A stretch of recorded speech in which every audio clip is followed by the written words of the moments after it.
¿O pensamos simplemente en la extinción de la especie humana por razones biológicas, físicas o de guerra nuclear? Nuestra idea de fin del mundo es una destrucción del planeta y por lo tanto del hogar que tenemos, del mundo en el cual vivimos, el mundo que es, a todas luces, el único que conocemos. Y por eso en esa dimensión nosotros tenemos que entender que ese concepto es irreal y es inmaduro, porque en los hechos y en la historia el fin del mundo se ha dado muchísimas veces y en muchísimas oportunidades. Entonces, cada vez que hablemos del fin del mundo, dejen de lado su idea de un apocalipsis, dejen de lado la idea de una destrucción total, dejen de lado la idea de un colapso, ¿ya? No necesariamente eso significa el fin del mundo. Y de hecho nosotros estamos viviendo en las postrimerías del fin del mundo. De hecho, estamos en pleno proceso de destrucción total del mundo tal cual lo conocíamos. O sea, de hecho, perdón si estoy diciendo esto de hecho con tanta frecuencia, pero en los hechos, ahorita ustedes y están viviendo en un mundo completamente distinto al que nosotros hemos vivido.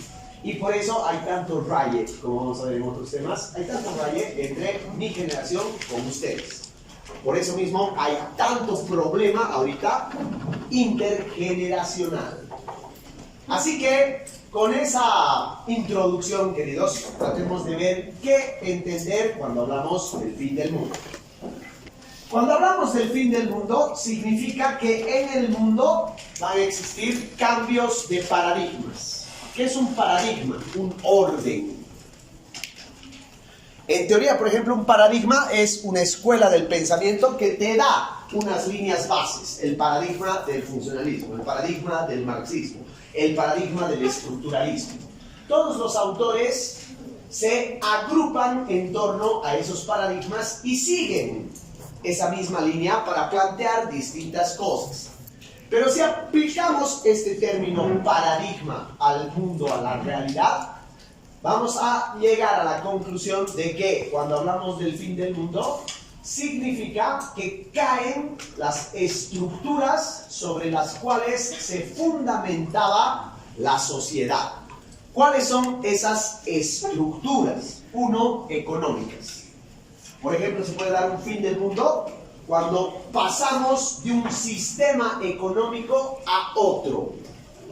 Sin ir más lejos, chicos, cuando cae el comunismo, todos ingresamos como planeta al orden del neoliberalismo, como hemos visto al principio de esta materia. Entonces, eso significaba que ya no había otro orden económico. Eso ha significado que todo el mundo se tenga que adaptar al modelo neoliberal. Pero como ya habían muchos países neoliberales, entonces esto no ha sido traumático. Esto no ha sido una especie de colapso. Pero en otros momentos de la historia han habido cambios radicales en la economía. ¿Se les ocurre cuándo?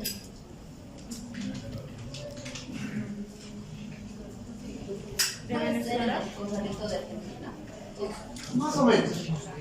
Pero pensá más o menos a nivel global.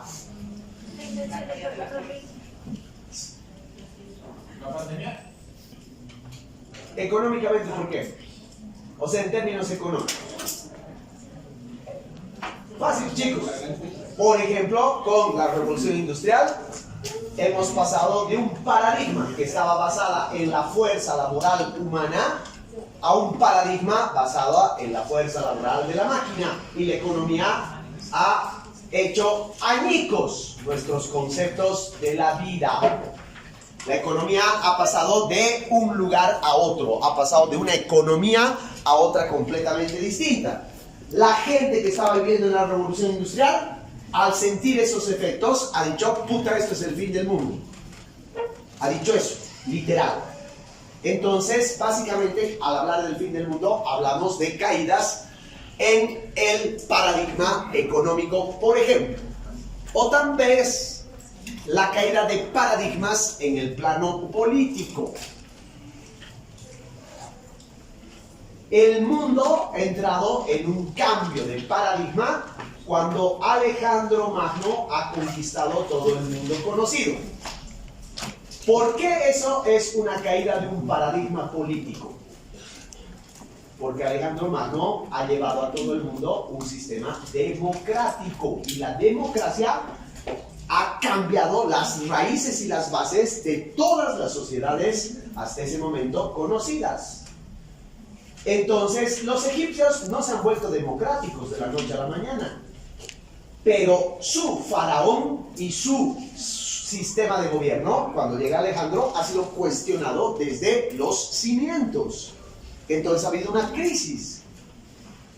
Y por tanto, para los egipcios que estaban acostumbrados a un sistema vertical de gobierno, con un gobernante que era prácticamente un dios, que llegue un tipo con ideas de democracia, era el fin del mundo. Era el fin del mundo de lo que tú consideras que estaba bien o que era parte de tu vida. Puede ser un cambio de paradigma filosófico. Por ejemplo, con la llegada del movimiento de la Ilustración, todo lo que el hombre creía que estaba bien se va al carajo. La Ilustración te da nuevos paradigmas filosóficos, nuevos puntos de reflexión. Te habla de la razón, te habla de la democracia, te habla de la educación. Y entonces para la gente esas ideas suponen un cambio tan dramático que es el fin del mundo. Puede ser una caída de un paradigma cultural.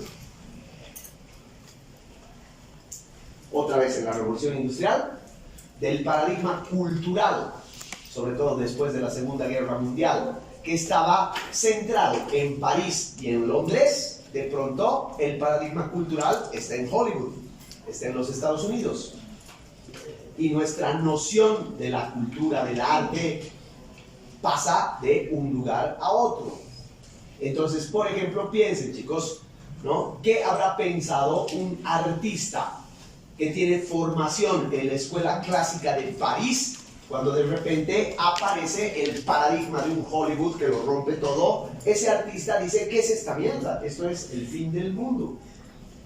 Entonces, el fin del mundo se puede dar en cualquiera de estos aspectos o con cualquiera de estos aspectos, pero casi siempre se dan en total, en su conjunto. Generalmente cuando se cuestiona un paradigma filosófico, eso afecta a la economía, a la política. Cuando se jode la economía, entonces afecta a la política, a la filosofía, a la cultura. Entonces casi siempre van juntos. Cuando hay un cambio tan dramático en este aspecto, entonces generalmente todas las acciones de nuestra vida, políticas, económicas, culturales, filosóficas, educativas, hasta del entretenimiento y de nuestra vida cotidiana, cambia. Y la otra cosa importante es que no todo cambio es malo. No todo fin del mundo es malo. Y es más, la historia reconoce estos cambios en el fin del mundo como eras históricas. ¿Cómo creen que los historiadores han organizado la historia? Porque ustedes, si entran a un texto de historia, van a leer, por ejemplo, que tal acontecimiento se dio en el 77 antes de Cristo o se dio en el 82 después de Cristo. ¿Cómo creen que los historiadores clasifican y te dicen, este es el arte antiguo, este es el arte clásico, este es el arte medieval, este es el arte renacentista? Precisamente a partir de los cambios que han habido. Entonces, fíjense, por ejemplo, pasar de la época clásica a la época medieval es un fin del mundo. ¿Qué ha cambiado? Ha cambiado la economía. De una economía basada en el comercio, pasamos a una economía basada en la agricultura. Acá ha habido un cambio político. De una estructura basada en el Senado romano en todas partes del mundo, pasamos a una estructura basada en la iglesia y en la nobleza. Ha habido un cambio filosófico.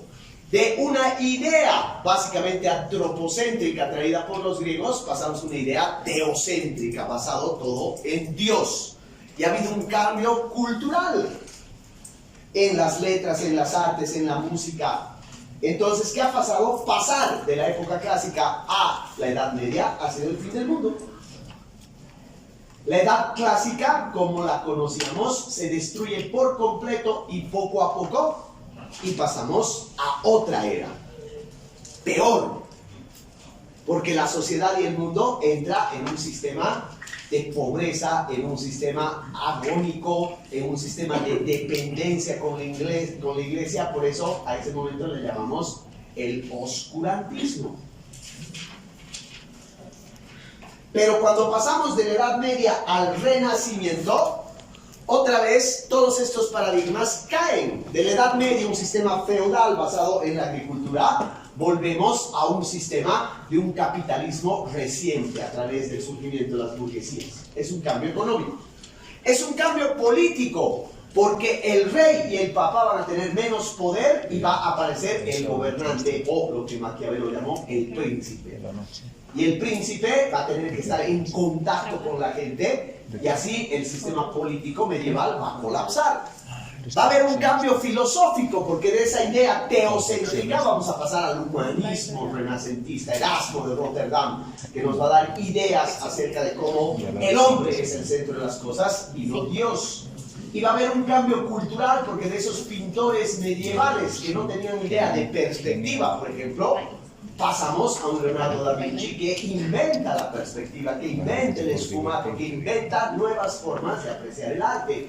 Eso es el fin del mundo, pero ese fin del mundo es positivo, es delicioso.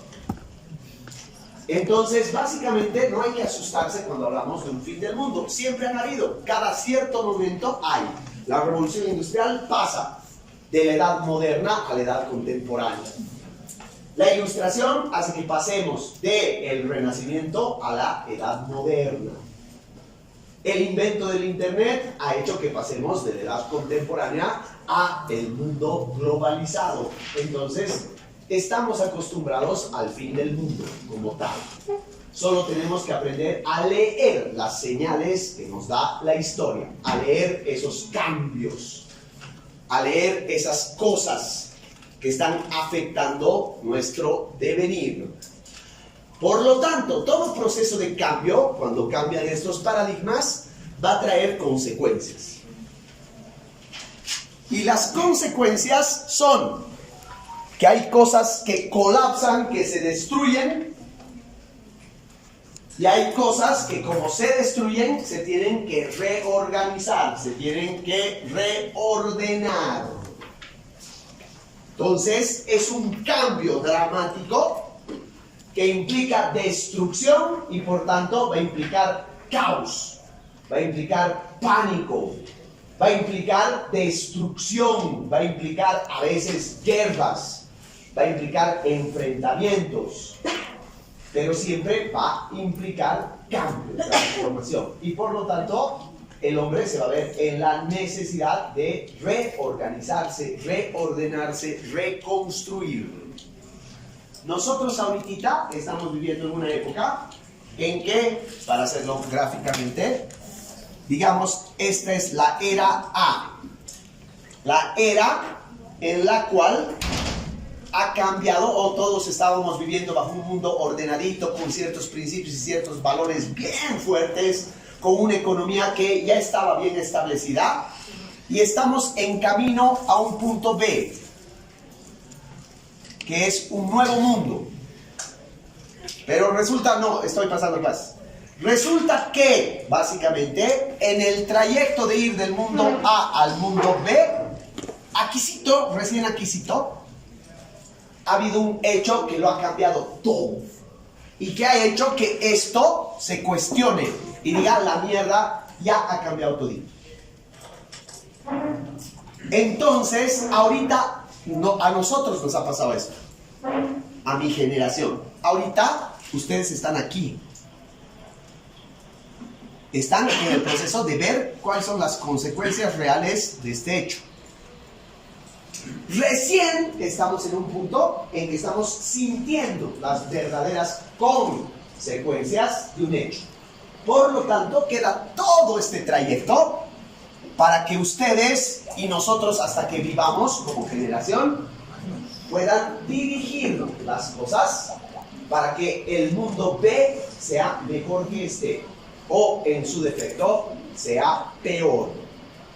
De nosotros va a depender que sembremos las bases para que este cambio histórico que estamos viviendo termine o en una nueva edad media o termine en un nuevo renacimiento.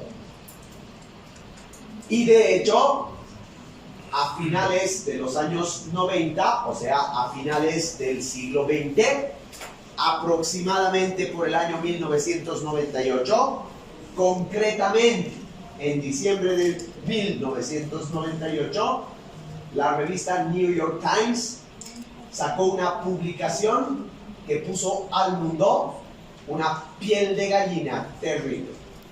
La publicación decía lo siguiente: estamos en 1998 y todo el sistema de la humanidad está organizado de acuerdo a la tecnología computacional. Desde los años 90 el mundo se había vuelto computarizado. ¿Qué significa el mundo se había computarizado? Tu computadora dependía de la tecnología de la computadora. ¿Y con tu computadora qué haces? Haces tus trabajitos, trabajas, organizas tu vida, mandas mensajes de amor, ¿ya?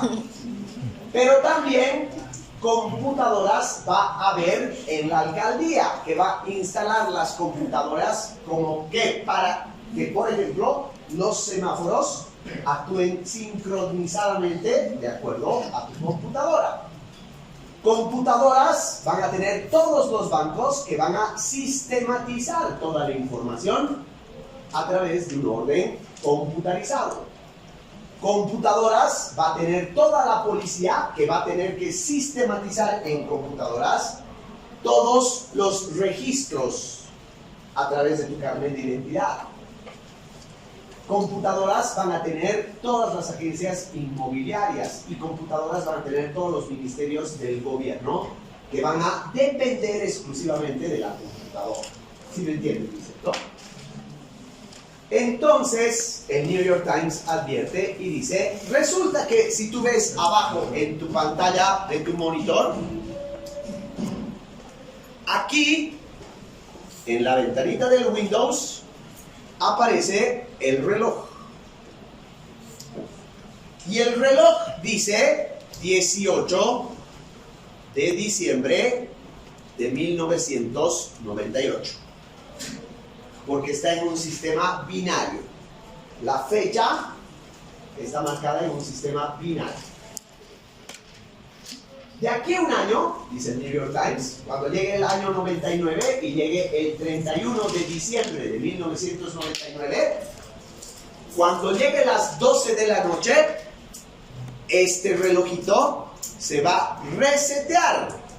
Y por lo tanto, aquí va a marcar 01. De 01, de 00. ¿Eso qué significa? Que tu computadora se va a resetear y va a volver a 0. Porque está planificada así. Y eso significa que toda la mierda que tienes dentro de tu computadora se va a borrar.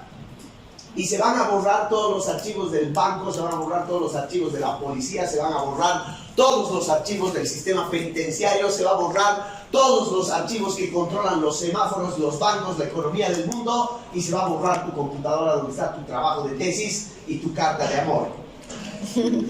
Y por tanto va a ser el fin del mundo. Hemos cagado. Pánico. Durante todo 1999, la sociedad entra en pánico. Todo 1999, chicos, hemos pasado como ciudadanos inocentes, nosotros pensando, va a llegar el año 2000 y va a ser el fin del mundo. El apocalipsis zombie, todo se va a comer. La verdad, queridos, es que el New York Times tenía razón. Eso iba a pasar. Pero gracias a ese artículo, el sistema computacional del mundo, los grandes técnicos computacionales, hicieron que esto pase de un sistema binario a un otro sistema más avanzado. Entonces solucionaron el problema al hacer que las fechas de tu computadora digan esto. Y hoy día todavía en tu computadora tienes el año completo. Por lo tanto, cuando se resetea, ya solo se mueve este añito, ¿no? Y listo, se solucionó el problema. Ya no iba a haber pánico en el mundo. Todos los medios de comunicación y todas las empresas y las industrias y todos los gobiernos le decían a la sociedad: no va a haber fin del mundo, ya hemos solucionado, no jodan. Pero a la gente le gusta el fin del mundo y era disputa. Es que no entiendo. A ver, fin del mundo. ¿Cómo puedes entender? En diciembre de 1999, solamente en Cochabamba, Bolivia, había tres movimientos, tres sectas en realidad, que ya decidieron irse a Arani a celebrar Año Nuevo porque el mundo se iba a acabar. Entonces fueron a entregar sus alas, bailaban desnudos, así, todo giras. Y eso pasó en todas partes del mundo, si le dicen, chicos. El Año Nuevo del 99 al 2000 fue un año marcado por entre el chiste, la burla, la celebración, pero también el miedo y la expectativa. O sea que todos se abrazaron a las 12 y por lo menos una hora en todas partes del mundo esperaron a ver qué mierda iba a pasar. No pasó nada. No pasó nada. Pero lo que nadie se esperaba es que el New York Times tenía razón, solo que se equivocó de evento. Y se equivocó de fecha. Porque un año después, va a pasar en el el 9 de septiembre del 2001, caen las Torres Gemelas y ahí sí comienza el fin del mundo.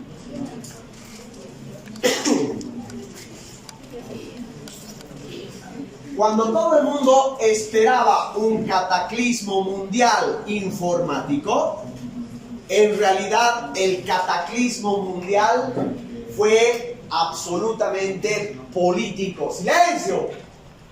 Fue político, militar, económico, filosófico. Y lo que estamos viviendo ahorita, chicos, es decir, absolutamente todos los problemas que hemos visto en la primera parte de la materia están en relación a la caída del 11 de septiembre. Y todo lo que vamos a ver a partir de hoy, todos los problemas ya tremendamente serios y complejos en los que estamos viviendo, son consecuencia de la caída de las Torres Gemelas. Ustedes no existían, o eran muy chiquitos, o sencillamente no tenían ni siquiera conciencia de la realidad. Hoy día tampoco, pero más o menos ya han avanzado un poco. Pero a partir básicamente de lo que saben hoy, aunque no hayan vivido ese momento, ¿qué me pueden decir de esa o de ese hecho de la caída de las Torres Gemelas? Dime, hermano. Era un 11 de septiembre y a las 8 de la mañana, ese mismo día, ya había salido el primer vuelo. Ya, pero ¿qué? No importa los hechos que ahorita los analizamos. ¿Cómo interpretas tú eso? ¿Qué significa para vos? ¿Qué valor tiene? Ha habido un cambio en toda la historia porque a partir de ese momento Estados Unidos utiliza la excusa de la guerra contra el terrorismo para poder invadir ciertos lugares, Afganistán. Muy intelectual tu respuesta. ¿Qué significa para vos? Lo que pasa es que se crea una guerra porque Estados Unidos se ve afectada. En la guerra del Golfo ya había sido espectacularizada la guerra, el espectáculo. No me racionalices, te estoy haciendo una pregunta bien sencilla. Está muy bien tu respuesta, hermano, no es que te quiera joder, sino quiero que le digas tú como persona si ese hecho tiene un significado para ti, sí o no. Para mí no, porque no. Ya, eso es lo que quería. ¿Para alguien de ustedes sí? Difícil, ¿no? Sí, dime. Personalmente indicaría que significa el inicio de la caída de Estados Unidos. Demasiado literaturalizado, intelectualizado y racionalizado.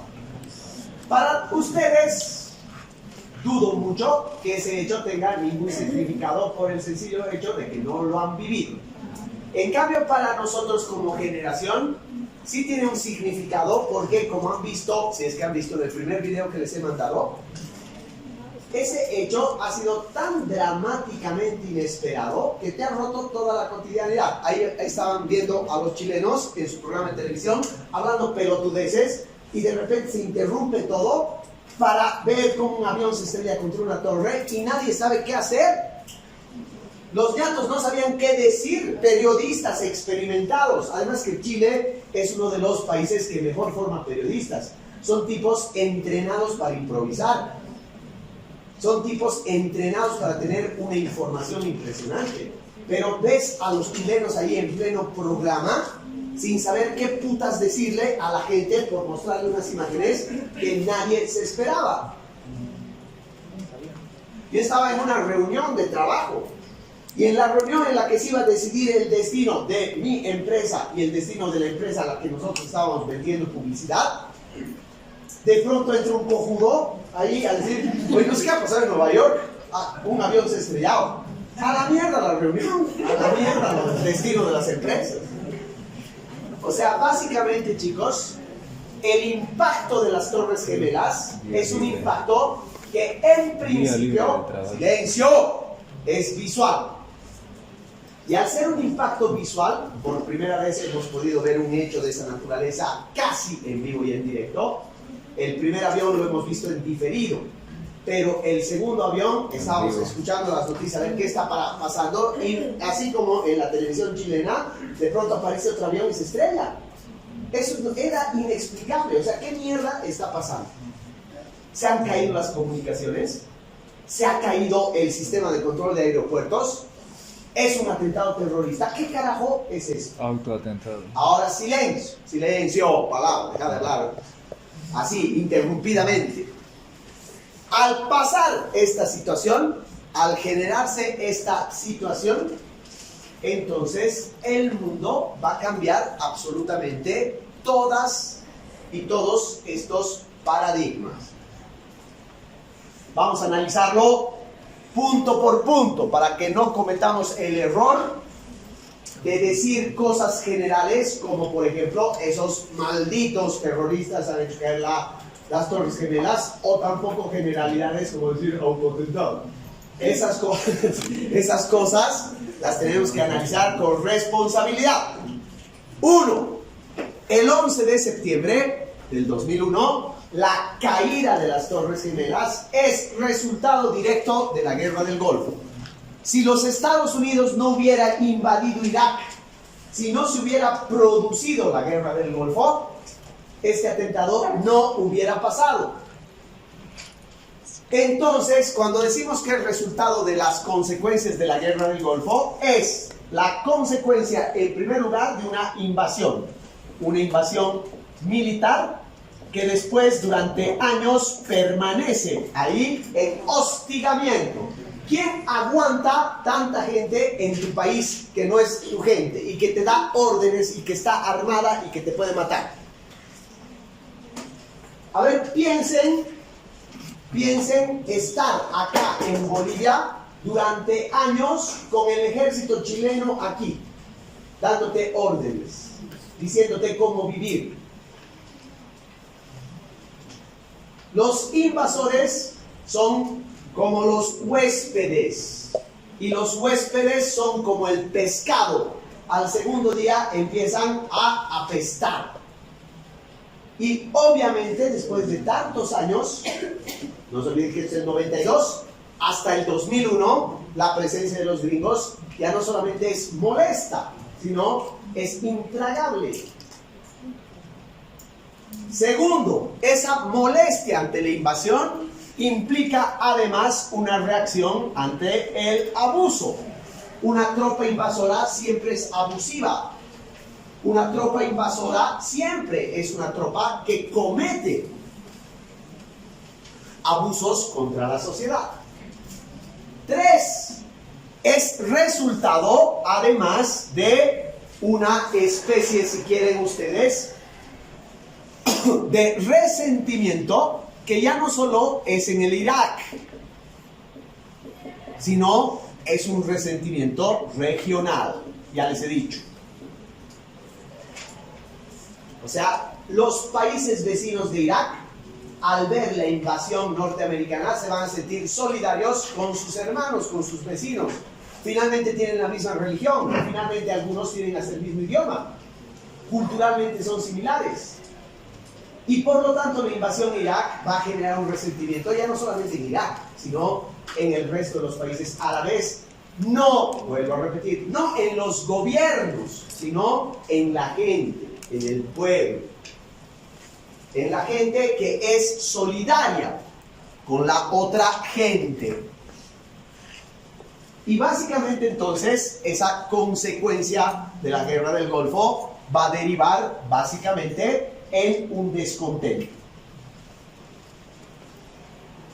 Un descontento generalizado. Cuando una sociedad está descontenta, es una sociedad que tiende a hacer dos cosas. O manifestarse públicamente y empezar a rebelarse públicamente y anarquistamente, o una sociedad empieza a organizarse para entrar en el mismo proceso de rebelión. Los árabes, ¿no? La comunidad musulmana árabe va a empezar a rebelarse primero de manera anarquista a través de atentados aislados en todas partes. Durante mucho tiempo los grupos terroristas van a hacer atentados en los mercados de Bagdad. Después se van a salir y van a hacer atentados en los mercados de Libia. Después van a hacer atentados en los mercados de Arabia Saudita. Y así, por todo el Medio Oriente van a surgir movimientos terroristas. Esos movimientos terroristas van a sembrar el terror de manera aislada y anarquista en distintas partes con el fin de presionar, de joder a la comunidad internacional y particularmente a los gringos. Pero va a llegar un punto en que esos terroristas van a decir, no estamos llegando a nada. Estamos atentando contra nuestra propia gente. Por lo tanto, necesitamos organización. Y ahí es cuando al interior del Medio Oriente se organiza un verdadero movimiento multinacional que se llama, o que se llamó, el Al-Qaeda.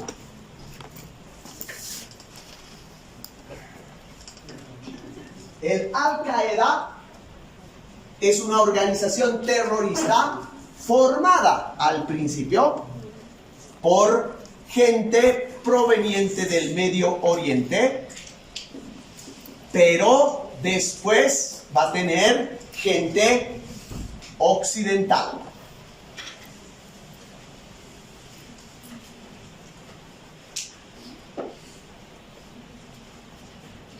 O sea, la condición para que tú pertenezcas al Al-Qaeda, digo en presente, porque el Al-Qaeda en teoría ya no existe, pero el Al-Qaeda se ha convertido en el Estado Islámico, o se ha convertido en los Hermanos Islámicos, o se ha convertido en las cientos de miles de otras facciones terroristas que existen. No importa, toditas tienen ahorita la misma lógica, toditas tienen el mismo objetivo.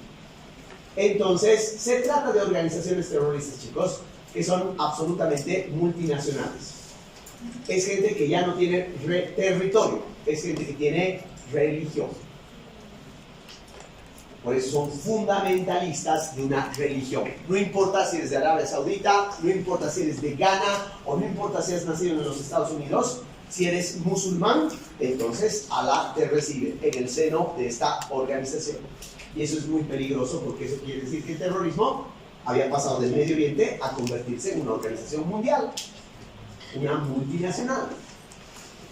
Y detrás de todo esto, el cerebro fundamental estaba la idea fundamental de llevar al mundo el yihad, la guerra santa. Estos ñatos organizados dijeron, basta de hacer terrorismo en territorio musulmán. Hay que hacer terrorismo, hay que llevar el yihad, la guerra santa, hay que llevar a Occidente, hay que llevarlo fuera. La cabeza de esta organización se llamaba Osama Bin Laden.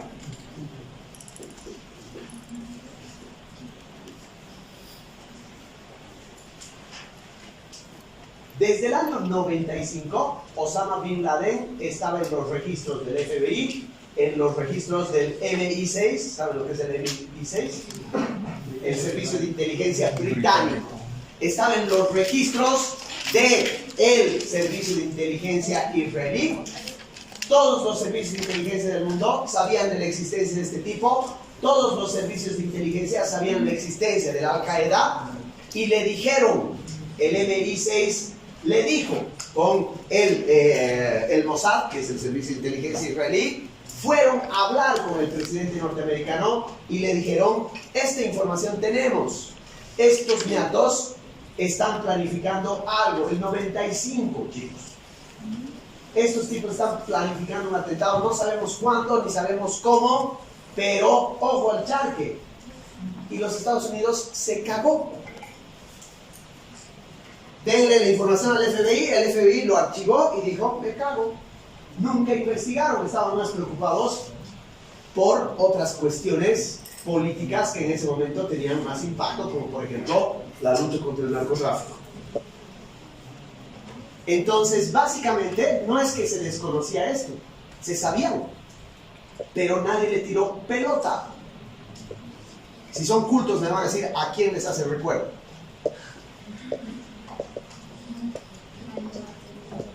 ¿Qué ha pasado en la historia de la humanidad? Bastante similar a esto. Un tipo que era peligroso y todo el mundo sabía que era peligroso Hitler. y que nadie ha hecho nada por detenerlo. Hitler, exactamente Hitler. Entonces, en esa lógica, queridos, Osama Bin Laden, feliz y contento porque sabía que nadie lo estaba persiguiendo, actuando entre las sombras, el tipo se pasó una década al menos planificando su obra de arte. ¿En qué consiste la planificación?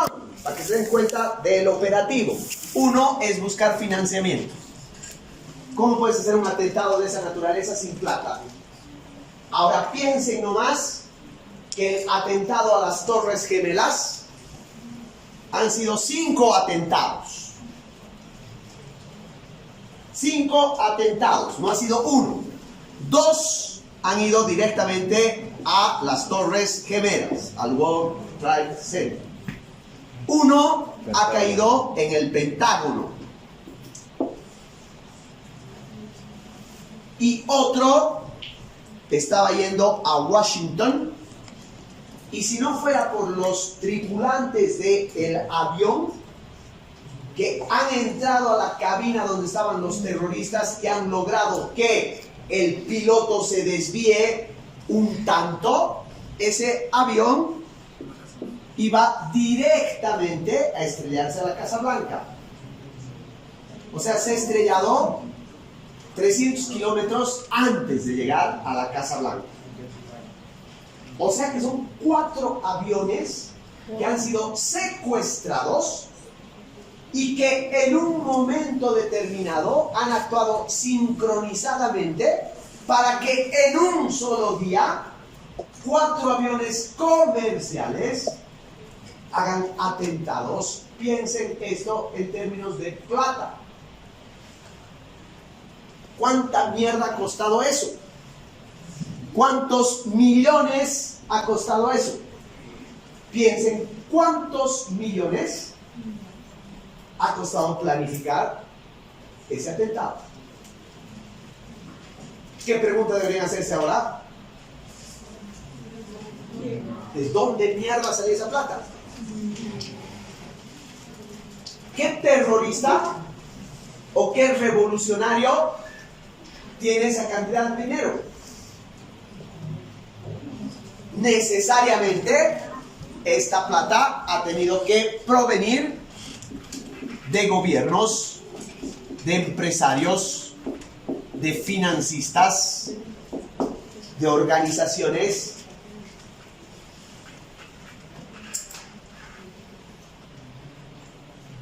Segundo, Esos 4 atentados implican un proceso de entrenamiento. Años de entrenamiento que no solo consiste en saber pilotear aviones. Tienes que entrenarte para cómo burlar la seguridad. Tienes que entrenarte para cómo hablar y dirigirte ante un sistema que te va a exigir cuentas. Por ejemplo, solamente cómo tienes que entrenarte para pasar tranquilo por la máquina detectora de metales de los aeropuertos. Y tienes que entrenarte además en muchas cosas. Como tienes que pasar una máquina detectora de metales, no llevas armas, no llevas navajas, apenas llevas encendedores. ¿Cómo mierdas vas a hacer para doblegar al sistema de seguridad dentro del avión? ¿Qué tienes que tener como herramientas? ¿O cómo tienes que meter algún tipo de arma que pase por el sistema de seguridad y que te permita doblegar a toda una tripulación y meterle miedo a una tripulación? Bomba. Hagan la prueba. Súbanse a un avión y digan, tengo una bomba, nos vamos a estrellar. A ver, hagan eso como un chisguete. Silencio, chicos. Tercero, tienes que pensar que este proceso, estos atentados, estos 4 atentados, implican una logística. O sea, conocimiento de idioma, conocimiento de herramientas, conocimiento de ubicaciones.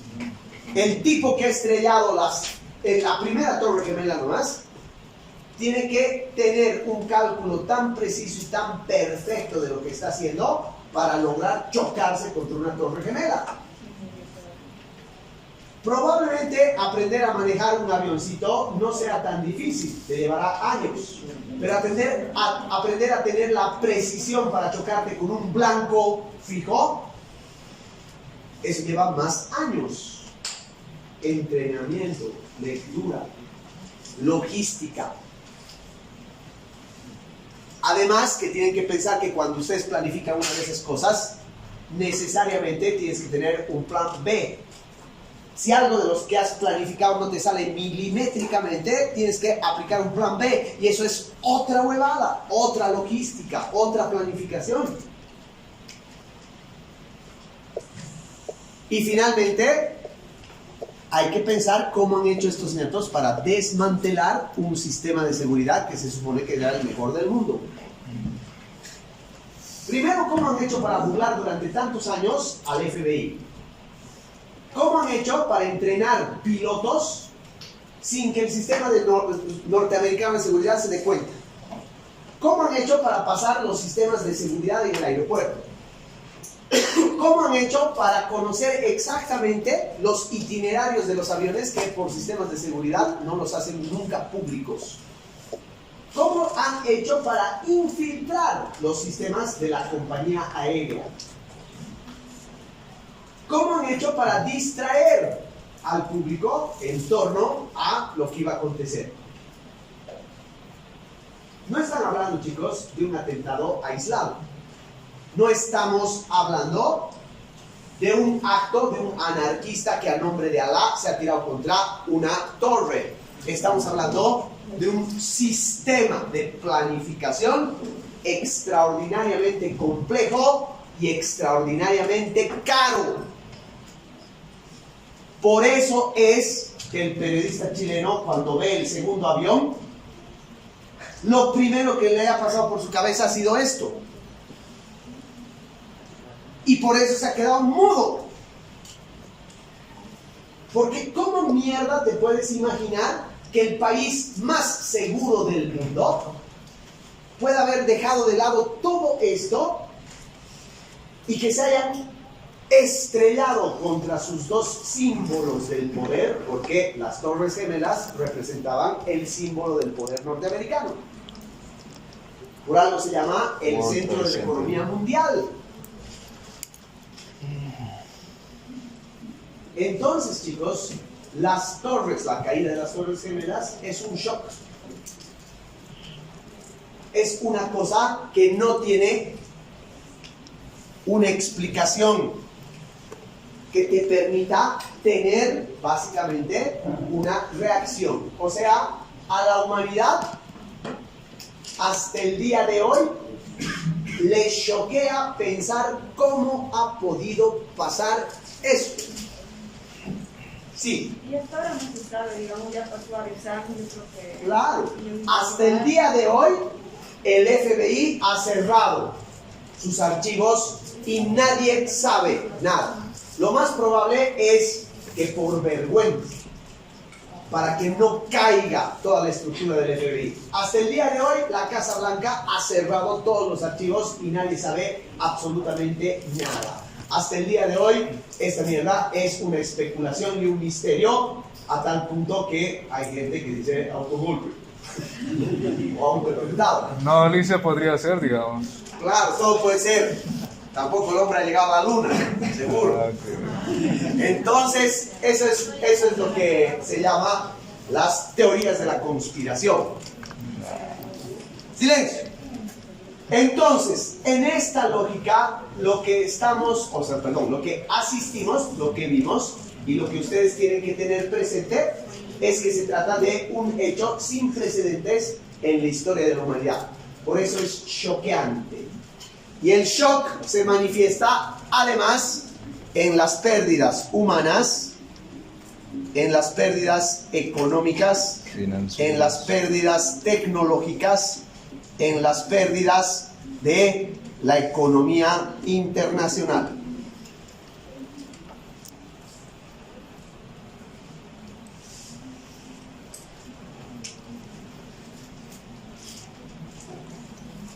Más aún, necesito nomás, para terminar esta partecita, quiero que reflexionen. Más aún, que si no fueran por las circunstancias, si no fuera por el momento, si no fuera por errores o por cositas que han afectado, esos dos aviones restantes, uno se iba a estrellar contra el Pentágono, o sea, contra el edificio principal del Pentágono. ¿Saben lo que es el Pentágono, no? El cuartel de operaciones del FBI.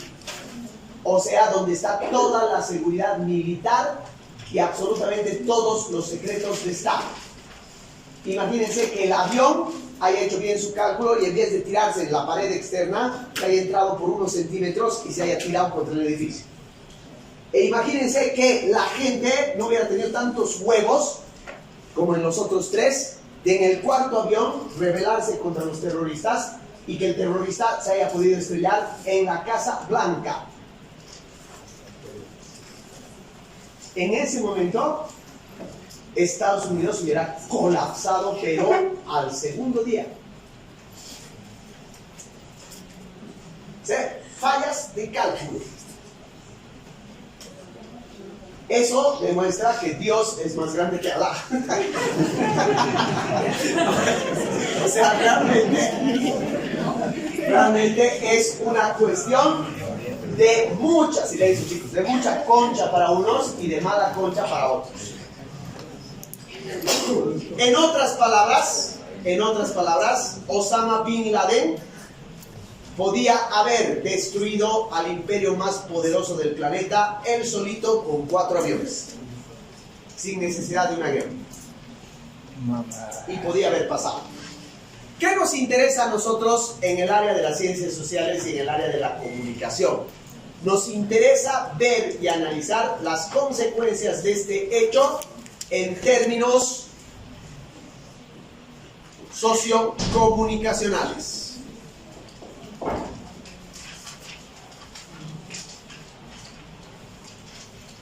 Esto ya es casi semiótica, porque es la lectura desde el punto de vista de la sociología y desde el punto de vista de la comunicación, de qué consecuencias ha tenido esto.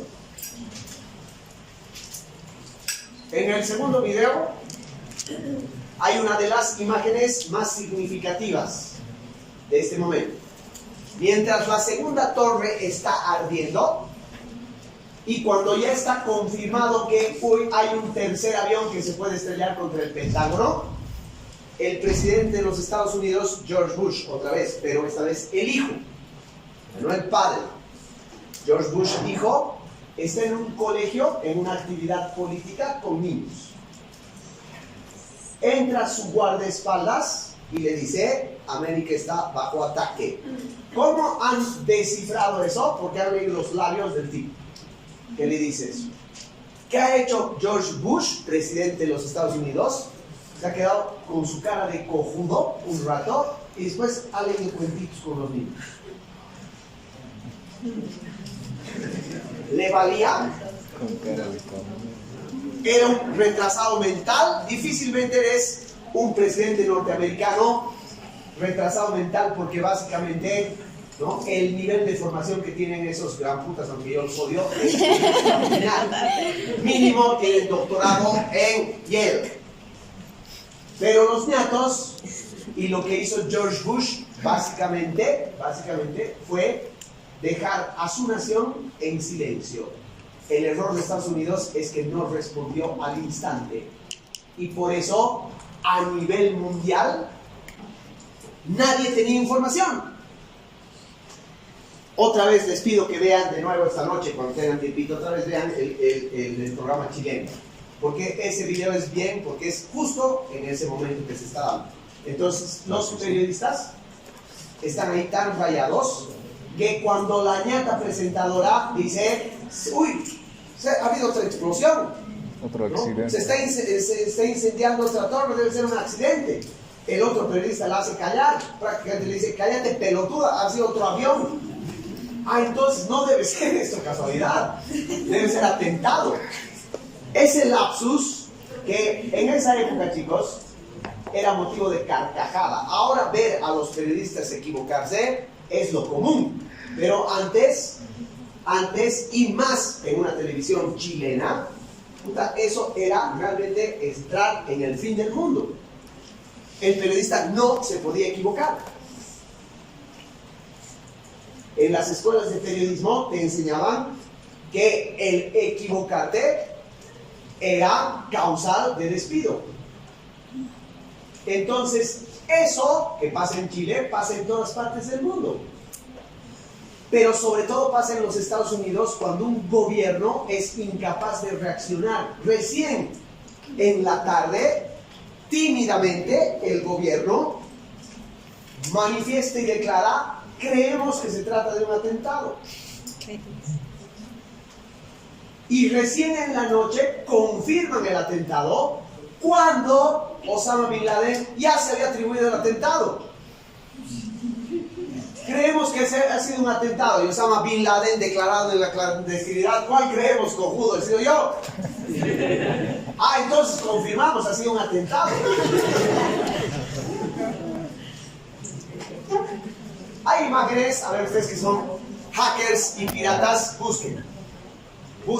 En ese momento ya había internet, por lo tanto ya había una comunicación más fluida, y ya había, además, chicos, un canal internacional vía satélite que llegaba desde Irak. Ahorita me voy a acordar el nombre de la cadena. La cadena televisiva estaba mostrando las mismas imágenes, pero al mismo tiempo mostraba la reacción del pueblo iraquí. Y si ustedes ven esas imágenes, ven cómo un edificio del gobierno de Irak está transmitiendo la caída de las Torres Gemelas, y la gente en millones en las calles celebrando, bailando.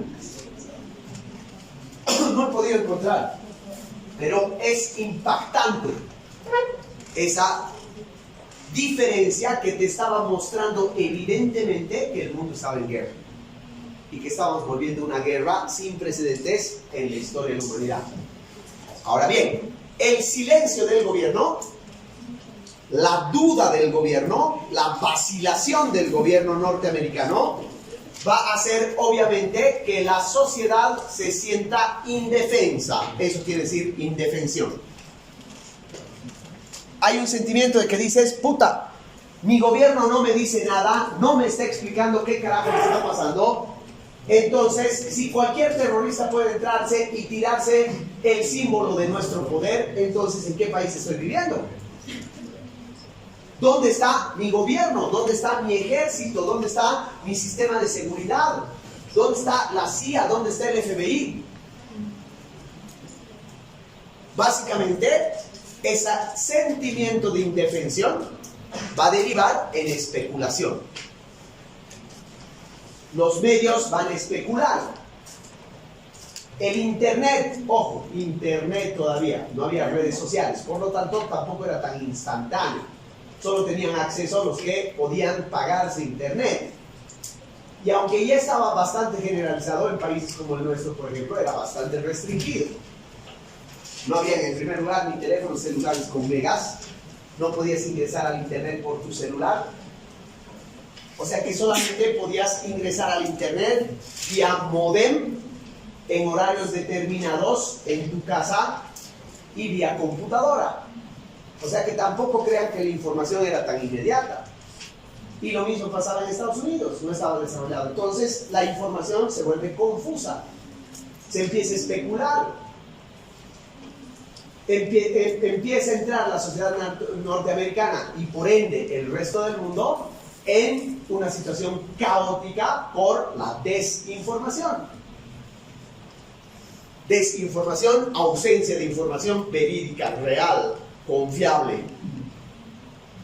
Y por lo tanto, el sistema norteamericano empieza a sentir a los 5 o 6 días un colapso. La gente no cree en su policía, la gente no cree en su gobierno, la gente no cree en su ejército, la gente mucho menos cree en su sistema de inteligencia, la gente no va a creer en las aerolíneas, ¿no? Esa situación deslegitima al Estado en su conjunto. O sea, por primera vez en su puta vida, los Estados Unidos se ve en la posibilidad de que haya una guerra básicamente de respuesta de la sociedad frente al gobierno. O sea, para decirlo más claramente, los Estados Unidos se plantea la posibilidad de que va a haber un golpe de Estado, pero no del ejército, sino de la gente. La situación política se agudiza. La situación política se hace más caótica. La desinformación se vuelve la práctica generalizada. ¡Silencio! Y básicamente en esa lógica y en esa división va a pasar una cosa que siempre pasa entre los gringos. En vez de que la oposición a Bush aproveche el caos para joderlo, la oposición a Bush lo ayuda. Se unen, se articulan y dicen: lo que está en riesgo aquí es la legitimidad del Estado. Si no ponemos un fin a esta solución, si no ponemos una solución a este momento caótico, nos vamos al carajo. Entonces, ¿qué necesitas? El alcalde de Nueva York les dice: necesito que el Congreso apruebe una ley para que nos den 100 millones para reconstruir las Torres Gemelas. Ya, el Congreso aprueba 200 millones. ¿Qué empieza a mostrar el gobierno? Que está unificado, que el sistema político está unificado, y ahí planifican los hijos de puta su estrategia. ¿Por qué digo los hijos de puta? Porque la estrategia que planificaron no tenía nada que ver con solucionar la crisis, sino tenía que ver con aprovechar el momento y la coyuntura para asegurar el poder. Y por tanto, lo que hacen es construir un discurso que es el discurso del enemigo interior. Esto ya había pasado en la Guerra Fría en los años 50. Los políticos norteamericanos lo que decidieron es meter miedo en la gente.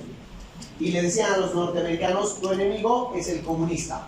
El comunista, si accede al poder, te va a tomar tu casa y la va a repartir, te va a quitar tu auto, te va a quitar tus ahorros. Los comunistas van a atentar contra tu felicidad, contra tu familia. Los comunistas van a atentar contra Dios. Los comunistas te van a literalmente convertir en pobre, etcétera, etcétera. Ese era el discurso del miedo. Pero, les decían, lo peor de todo es que los comunistas están acá, entre nosotros, que es tu vecino. Por eso denunciado. Ese proceso se llama McCarthyismo. Joseph McCarthy, un senador, fue el que instauró ese discurso del enemigo interior y le dijo a todo norteamericano: yo les digo que si en este país hay un solo comunista, ese comunista es demasiado. Y con eso empezó una persecución y una cacería de brujas tremenda contra todos los que se suponía que eran comunistas. Exactamente lo mismo hizo Bush. Le dijo a Norteamérica: hemos sido víctimas de un atentado terrorista por los musulmanes de Al Qaeda, donde Osama Bin Laden es el diablo, y por lo tanto todo musulmán es sospechoso. Entonces, pensá bien, al lado de quién vives. Si en tu colegio tus hijos están a salvo, porque hay niños que son musulmanes. Pensá bien, si el supermercado de tu cuadra es un supermercado administrado por musulmanes. Pensá bien, si en tu cuadra o en tu manzano hay una madrasa. Una madrasa es una escuela de formación en el Islam. Pensá bien quienes tienen rostro árabe. A ver, ¿no has visto a tu vecino? A las 5 de la tarde no tiende su alfombra y reza a Alá. Cuidado. No es chistoso, chicos. Eso es lo peor que puede hacer un gobierno. Porque al instaurar la noción del enemigo interior, lo que instaura es el miedo. El miedo va a derivar en intolerancia. Los norteamericanos se van a sentir amenazados por la sola idea de que sus hijos vayan al mismo colegio que los hijos de un musulmán. Los norteamericanos se van a sentir completamente amenazados de que un musulmán sea su jardinero. Los norteamericanos se van a sentir amenazados ante la presencia de un grupo de musulmanes que está ahí en las calles jugando básquet. Los norteamericanos se van a sentir inseguros en su propio país, en su propia cuadra, en su propia casa. Y por tanto, la reacción inmediata es la reacción del ser humano, idiota e intolerante. Todo lo que es musulmán es para mí sospechoso. Todo lo que es musulmán o todo lo que es árabe, inmediatamente lo estigmatizo. Le digo terrorista, le digo peligroso, le digo amenaza. Le digo yankee. Y no va a faltar quien no solamente diga ese musulmán de ahí es sospechoso, sino que directamente lo va a acusar y le va a decir ese musulmán de ahí es criminal, es terrorista.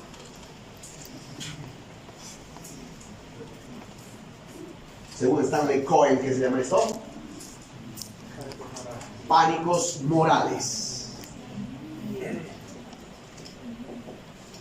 En este caso, el pánico moral que se desata con la reacción y con el discurso del gobierno norteamericano no es un pánico moral contra los negros o contra las feministas o contra los homosexuales, ni siquiera solamente contra los musulmanes.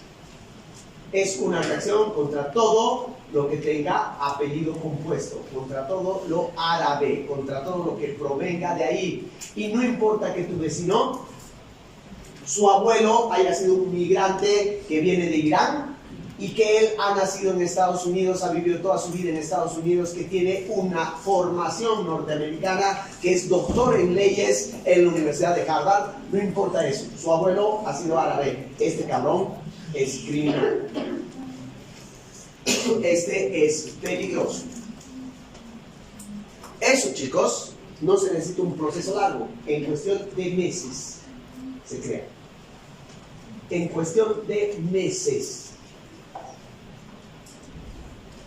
Y lo peor de todo es que tarda muchísimo en pasarse. De hecho, a todos los gobiernos a partir de entonces, o sea, piensen en Clinton, piensen en todos los gobiernos sucesivos, van a mantener esa idea. Porque cuando la amenaza del musulmán se hace menor, obviamente, entonces vas a tener que buscar otro enemigo. ¿Qué ha hecho Trump para ganar las elecciones? China. Se inventó otro enemigo. El centroamericano, el latino, migrante. Voy a hacer un muro para evitar que entre China, ese China. maleante, ese pandillero, ese narcotraficante, ese terrorista, ese ñato que te quita tu trabajo. Lo que pasa en Estados Unidos inmediatamente se reproduce en toda Europa e inmediatamente se reproduce en todas partes del mundo. Porque años después las seguidillas de ataques terroristas van a seguir. En España, un 11 de marzo, 2 años después. Francia. En Bélgica, 1 año después. Y así. Ahorita hay tanto ataque terrorista que los medios ya no te informan de eso, a no ser que sea una cosa espectacular, como no sé si se acuerdan hace unos 2 o 3 años en París. Pero ¿cómo está funcionando esa lógica? Con la misma lógica de Al Qaeda. ¿Qué hacen los terroristas? Básicamente están sembrando el terror fuera, silencio, fuera del mundo árabe. Y por lo tanto, en vez de que esta situación vaya a enfriarse, todo lo contrario, cada vez más hay una exclusión y una lucha y una estigmatización del árabe, del musulmán. A tal punto que ya hemos perdido noción de los derechos humanos. A ver, fíjense lo que está pasando en Siria. Siria está en una guerra contra los terroristas. Esa guerra es tan drástica, tan terrible, tan brutal, que la gente que no se quiere meter en política huye. Se huye cruzando el mar, se huye de Siria cruzando el mar, para tratar de alcanzar por lo menos la protección de lo que se supone que son los países libres de Europa. Pero ni bien llegan a Turquía, los acribillan, los matan, los esclavizan, los botan. Y claro, hay buenitos, ¿no? Los alemanes. No, que vengan y yo los voy a aceptar. Pero primero a ver qué pasa en Turquía, qué pasa en Grecia, qué pasa en Rumanía. Es fácil decir, aquí que vengan, pero no ir a recogerlos. Entonces, chicos, esta situación ha hecho que se manifieste literalmente una guerra. Una guerra que no es como en las viejas formas de la guerra a través de invasión de países, sino que es una guerra cotidiana, todo el día, casi invisible, sangrienta. En términos políticos, la reacción de los Estados Unidos va a pasar por tratar de justificar, una vez que ha impuesto ese discurso, que les digo, cuando tú logras imponer el discurso del miedo, esto cunde rapidísimo. Y cuando los Estados Unidos tienen a su pueblo controlado por el miedo, entonces es fácil para el gobierno hacer aprobar cosas sin precedentes. Inmediatamente después, el gobierno de los Estados Unidos le pide al Parlamento que apruebe la declaración de guerra a Irak. O sea, que apruebe una nueva invasión. ¿Por qué? Dice la gente. Porque en Irak está refugiado Osama Bin Laden. Neta le contó. Millones de dólares. Se entran a Irak. Bombardean Irak como no se ha bombardeado ni siquiera el Japón en la Segunda Guerra Mundial. Le han metido el triple de bombas a Irak en un mes de todo lo que la artillería de los aliados le ha metido al Japón en la Segunda Guerra Mundial. Destrucción prácticamente de toda la vida útil de Irak. Y después de eso han logrado convencer al ejército de que era o el exterminio del ejército o el ejército le hacía golpe de estado a Saddam Hussein. El ejército de Irak rendido, le ha hecho golpe de estado a Saddam Hussein, lo han arrestado y lo han ahorcado públicamente. En todas las cámaras de televisión, por el internet, están las imágenes, creo que ya no, pero estaban las imágenes de Saddam Hussein siendo ahorcado. Y una vez que termine eso, el gobierno de Estados Unidos le dice al mundo, perdón, me había equivocado, porque no había el tal Osama Bin Laden, no está aquí, hemos tenido una mala información. Pero está todo bien lo que ha pasado porque Saddam Hussein era nuestro enemigo. Y ahora hemos recibido la información de que Saddam Hussein está protegido y está escondido en las montañas de Afganistán. ¿Puedo invadir? Sí, dale, con todo. Y se ha metido a Afganistán. Otro bombardeo brutal. Pero brutal. A tal punto que el Afganistán se ha revelado con tal fuerza que de ahí se ha creado lo que llamamos el Estado Islámico. El movimiento terrorista que después de la Al-Qaeda es el más eficiente y el más global de todos. Cuando por fin, evidentemente en Afganistán, encuentran en unas cuevas a Osama Bin Laden, entonces también públicamente el propio ejército norteamericano hace circular sus imágenes en la cual lo asesinan a sangre fría. Entonces, las imágenes, el ejército norteamericano no ha tenido vergüenza de mostrar cómo se entran al refugio de Osama Bin Laden, el tipo se rinde, levanta las manos y el general da la orden, no, límpielo, y lo mata. Pero con lo que no contaba Estados Unidos era con el internet.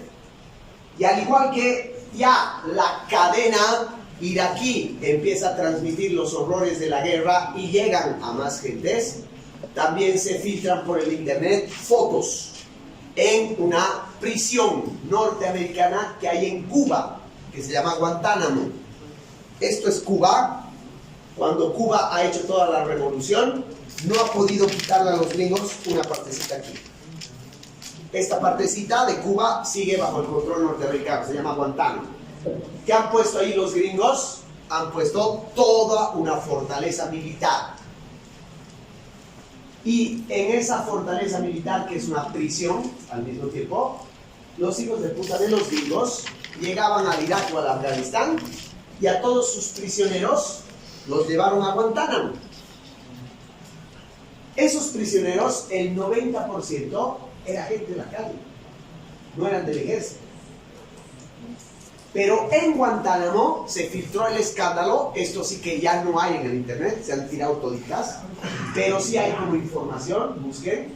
En Guantánamo se filtraron fotos en que los soldados norteamericanos, que están a cargo de los prisioneros, hacían torturas masivas a los prisioneros, humillantes, ¿no? Los desvestían, los colgaban y les lanzaban los perros, que literalmente se los comían. O los humillaban haciéndolos posar desnudos, fingiendo que tenían relaciones homosexuales. Y esas fotos los cojudos se sacaban así como selfie. Y ahí, mientras había la montaña de gente que estaba forzada a tener relaciones sexuales, humillada, maltratada, electrocutada, los soldados norteamericanos parados allí cagándose de risa. Esas fotos se filtraron. O sea que eso puso a Occidente en alerta. Y puso a los propios norteamericanos en alerta. Es decir, lo que está haciendo Estados Unidos no está tan bien. Son en el fondo parte de una guerra asquerosamente sucia, brutal, dictatorial. Y ahí es cuando los Estados Unidos dice, no vamos a permitir que se nos cuestione. De hecho, cualquier persona que nos cuestione dentro de Norteamérica va a ser declarado inmediatamente como enemigo de la patria. Y si se demuestra que él realmente tiene ideas que son enemigas de la patria, entonces se le declara traidor a la patria. Ahí ha comenzado que los Estados Unidos ha empezado a decretar una serie de leyes que pasa por lo siguiente, muy rápidamente. Primero, por decisión del Congreso norteamericano, se le atribuye a el ejército poderes superestatales. ¿Qué quiere decir eso?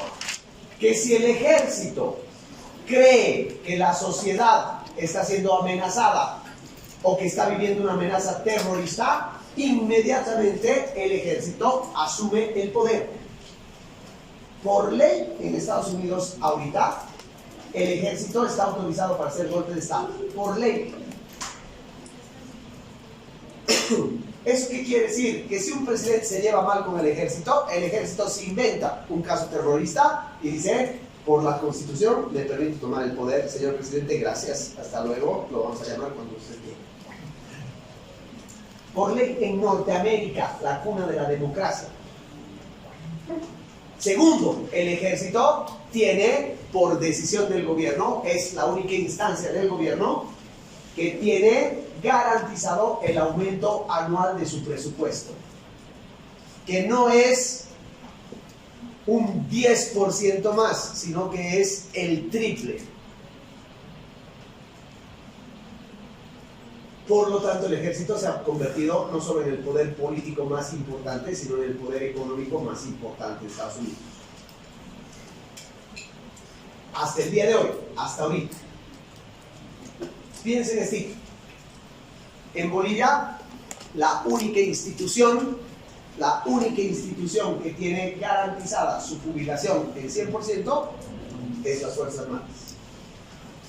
Las Fuerzas Armadas es la única institución que ha tenido un crecimiento hasta del 40% durante todo el gobierno del Evo. Durante todo el gobierno del Evo, las Fuerzas Armadas son la única institución que ha vivido un crecimiento y una garantización laboral. Como nunca antes, el gobierno de Evo ha metido plata al ejército con fines absolutamente, es decir, de maneras que nunca antes habíamos visto en Bolivia. Toda la gente que es bien cojuda dice, es que es el Evo que se quería comprar al ejército. Es muy probable, pero no es solamente eso, es parte de un contexto mundial, eso está pasando en todas partes del mundo. ¿Por qué? Porque es el efecto boomerang, es el efecto ping-pong. Si los Estados Unidos hacen eso, entonces se hace en todas partes. Ahora, ¿cómo se sienten ustedes como ciudadanos si les digo que el presupuesto para el ejército en este país es del 30% del Producto Interno Bruto y el presupuesto para educación es del 1%?